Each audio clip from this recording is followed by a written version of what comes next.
అమ్మ నేర్పాలి, నాన్న ఈయన శంకరుడు, ఈయన నారాయణుడు, ఈవిడ లక్ష్మి, ఇది కనకధారా స్తోత్రం. ఏది చెప్పు?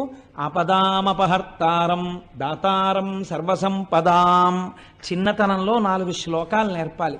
భగవద్భక్తి అలవాటు చెయ్యాలి. వాడికో పంచె కట్టుకోవడం నేర్పాలి. వాడికి దేవుడి దగ్గరికి వెళ్ళి నమస్కారం పెట్టడం నేర్పాలి.